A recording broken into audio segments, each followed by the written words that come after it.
नमस्कार, एस न्यूजच्या बातमीपत्रात आपलं पुन्हा एकदा स्वागत। आता पाहूयात सविस्तर बातम्या। दूध, पनीर वेगवेगळ्या पदार्थातील भेसळीनंतर आता अन्न आणि औषध प्रशासनाचे आयुक्त तुकाराम मुंढेंनी आपला मोर्चा खाद्यतेलाकडे वळवलाय। आता सुटे खाद्यतेल विकण्यास बंदी असणार आहे। सुटे खाद्यतेल विकणाऱ्यांवर कारवाई करण्याचा इशारा मुंढे यांनी दिलाय। गेल्या काही दिवसांपासून अन्न आणि औषध प्रशासन विभागाच्या वतीनं राज्यभरात भेसळखोरांच्या विरोधात धडक कारवाई करण्यात येतेय। भेसळयुक्त खाद्यपदार्थांविरोधात आयुक्त तुकाराम मुंढे यांनी कारवायांचा धडाका लावलाय। मुंढे यांच्या या धडाकेबाज कामाची सध्या राज्यात मोठी चर्चा सुरू असतानाच त्यांनी आता आपला मोर्चा खाद्यतेलाकडे वळवलाय।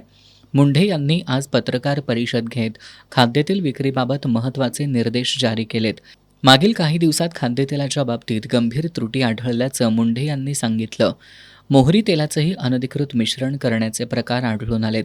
काही दिवसांपूर्वी तेलावर लेबलिंग आणि स्त्रोत न लावणं, मुदत संपलेलं तेल पुन्हा विकल्याचे, गंज लागलेल्या डब्यात तेल साठवून ठेवल्याचे निदर्शनास आले।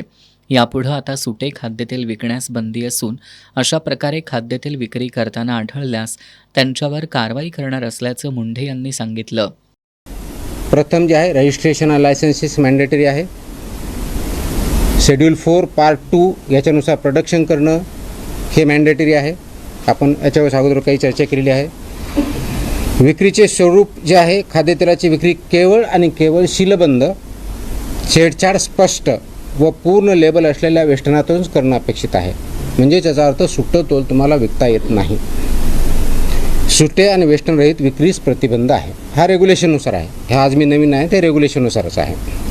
सुट्या स्वरूपातील तेल रवाना करणारा उत्पादक, दिस इज ऑल्सो इम्पॉर्टंट, म्हणजे जो सुटं तेल ट्रान्सपोर्ट करतो, म्हणजे जो जिथून सेल करतो तो उत्पादक अथवा वितरक हा मूळ उल्लंघन करता असतो। He is basically basic offender आणि त्याचबरोबर कलम 26 व 27 वरून त्याच्यावर जबाबदारी निश्चित करण्यात येते। किरकोळ विक्रेत्याने, म्हणजे जे कोणी आपण म्हणतो की किराणा दुकान असेल, छोटं सुपर मार्केट असेल, जे कोणी असेल, विनाशील अथवा छेडछाड झालेली खेप नाकारणं अपेक्षित आहे। त्यांना जर कोणी सेल करत असेल तर ते त्यांनी ॲक्सेप्ट करू नये व पुरवठादाराची माहिती अन्न सुरक्षा अधिकाऱ्यास कळवणं अपेक्षित आहे। त्यांनी जर हे केलं नाही तर ते पण तेवढ्याच बाबतीत जबाबदार राहतात। सुटे खाद्यतेल विकता येत नाही। किरकोळ खाद्यतेल विक्रेत्यांनी आता सुटे तेल खरेदी करू नये, तसेच भेसळयुक्त तेल विकल्यास 7 वर्षांची शिक्षा होऊ शकते आणि 10 लाखांचा दंड होऊ शकतो, असा इशारा तुकाराम मुंढे यांनी दिलाय।